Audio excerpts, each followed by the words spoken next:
स्वर्गखंड सन्यासी के नियम। व्यास जी कहते हैं, द्विजवरों, इस प्रकार आश्रम में निष्ठा रखने वाले तथा नियमित जीवन बिताने वाले सन्यासियों के लिए फल मूल अथवा भिक्षा से जीवन निर्वाह की बात कही गई है। उसे एक ही समय भिक्षा मांगनी चाहिए। अधिक भिक्षा के संग्रह में आसक्त नहीं होना चाहिए, क्योंकि भिक्षा में आसक्त होने वाला सन्यासी विषयों में भी आसक्त हो जाता है। 7 घरों तक भिक्षा के लिए जाएं, यदि उनमें न मिले तो फिर न मांगे। भिक्षु को चाहिए कि वह एक बार भिक्षा का नाम लेकर चुप हो जाए और नीचे मुंह किए एक द्वार पर ही उतनी ही देर तक खड़ा रहे जितनी देर में एक गाय दूही जाती है। भिक्षा मिल जाने पर हाथ पैर धोकर विधि पूर्वक आचमन करे और पवित्र मौन भाव से भोजन करे। पहले वह अन्न सूर्य को दिखा ले, फिर पूर्वाभिमुख हो 5 बार प्राणाग्निहोत्र करके, अर्थात प्राणाय स्वाहा, अपानाय स्वाहा, व्यानाय स्वाहा, उदानाय स्वाहा, समानाय स्वाहा, इन मंत्रों से 5 ग्रास अन्न मुंह में डालकर एकाग्रचित हो 8 ग्रास अन्न भोजन करे। भोजन के पश्चात आचमन करके भगवान ब्रह्मा जी एवं परमेश्वर का ध्यान करे। तू भी लकड़ी, मिट्टी तथा बांस, इन्हीं चारों के बने हुए पात्र सन्यासी के उपयोग में आते हैं, ऐसा प्रजापति मनु का कथन है। रात के पहले पहर में, मध्य रात्रि में तथा रात के पिछले पहर में विश्व की उत्पत्ति के कारण एवं विश्व नाम से प्रसिद्ध ईश्वर को अपने हृदय कमल में स्थापित करके ध्यान संबंधी विशेष श्लोकों एवं मंत्रों के द्वारा उनका इस प्रकार चिंतन करें। परमेश्वर संपूर्ण भूतों के आत्मा, अज्ञान में अंधकार से परे विराजमान, सबके आधार, अव्यक्त स्वरूप, आनंदमय, ज्योतिर्मय, अविनाशी, प्रकृति और पुरुष से अतीत आकाश की भांति निर्लेप, परम कल्याणमय, समस्त भावों की चरम सीमा, सबका शासन करने वाले तथा ब्रह्मरूप है। तदंतर प्रणव जप के पश्चात आत्मा को आकाश स्वरूप परमात्मा में लीन करके उनका इस प्रकार ध्यान करें। परमात्मा देव, सबके ईश्वर, हृदय आकाश के बीच विराजमान, समस्त भावों की उत्पत्ति के कारण, आनंद के एकमात्र आधार तथा पुराण पुरुष श्री विष्णु हैं। इस प्रकार ध्यान करने वाला पुरुष भव बंधन से मुक्त हो जाता है, जो समस्त प्राणियों का जीवन है, जहाँ जगत का लय होता है, तथा मुमुक्षु पुरुष जिसे ब्रह्म का सूक्ष्म आनंद समझते हैं, उस परम व्योम के भीतर केवल अद्वितीय ज्ञान स्वरूप ब्रह्म स्थित है, जो अनंत सत्य एवं ईश्वर रूप है। इस प्रकार ध्यान करके मौन हो जाएं। यह सन्यासियों के लिए गोपनीय सा है, भी अत्यंत गोपनीय ज्ञान का वर्णन किया गया है। जो सदा इस ज्ञान में स्थित रहता है, वह इसके द्वारा ईश्वरीय योग का अनुभव करता है। इसलिए सन्यासी को उचित है कि वह सदा ज्ञान के अभ्यास में तत्पर और आत्मविद्यापरायण होकर ज्ञान स्वरूप ब्रह्म का चिंतन करे, जिससे भव बंधन से छुटकारा मिले। पहले आत्मा को सब दृश्य पदार्थों से पृथक केवल अद्वितीय आनंदमय अक्षर अविनाशी एवं ज्ञान स्वरूप जान ले। इसके बाद उसका ध्यान करे, जिनसे संपूर्ण भूतों की उत्पत्ति होती है।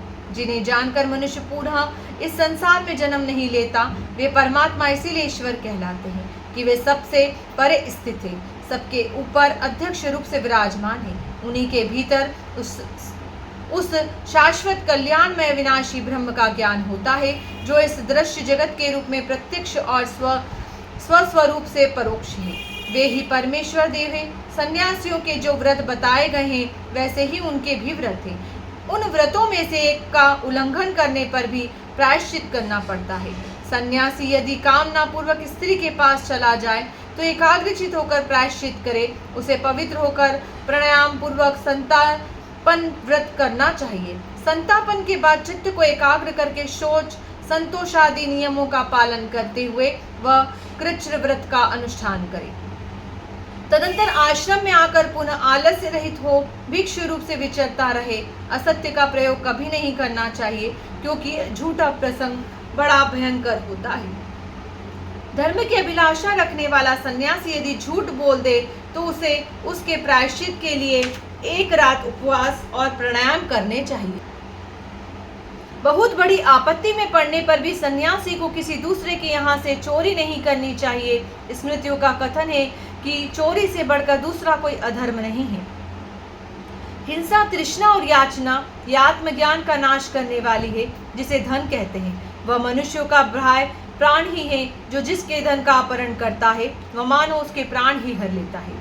ऐसा करके दुष्टात्मा पुरुष आचार भ्रष्ट हो अपने व्रत से गिर जाता है।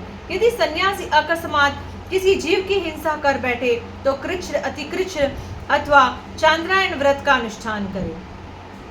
यदि भिक्षु का उसकी अपनी इंद्रियों की दुर्बलता के कारण किसी स्त्री को देखकर वीर्यपात हो जाए तो उसे 16 प्राणायाम करने चाहिए।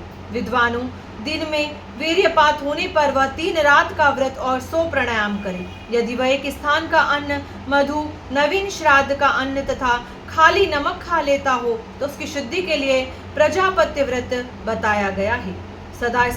सदा ध्यान में स्थित रहने वाले पुरुष के सारे पातक नष्ट हो जाते हैं। इसलिए महेश्वर का चिंतन करते हुए सदा उन्हीं के ध्यान में संलग्न रहना चाहिए जो परम ज्योति स्वरूप ब्रह्म, सबका आश्रय, अक्षर, अव्यय, अंतरात्मा तथा परब्रह्म है। उन्हीं को भगवान महेश्वर समझना चाहिए। ये महादेव जी केवल परम शिव रूप है। ये ही अक्षर, अद्वैत एवं सनातन परम पद है। वे देव स्वप्रकाश स्वरूप है। ज्ञान उनकी संज्ञा है। वे ही आत्म योग स्वरूप तत्व है। उनमें सबकी महिमा प्रतिष्ठा होती है, इसलिए उन्हें महादेव कहा गया है। जो महादेव जी के सिवा दूसरे किसी देवता को नहीं देखता, अपने आत्म स्वरूप उन महादेव जी का ही अनुसरण करता है, वह परम पद को प्राप्त होता है। जो अपने को उन परमेश्वर से भिन्न मानते हैं, वे उन महादेव जी का दर्शन नहीं पाते। उनका परिश्रम व्यर्थ हो जाता है। एकमात्र परब्रह्म ही जानने योग्य अविनाशी तत्व है। वे ही देवादिदेव महादेव जी हैं।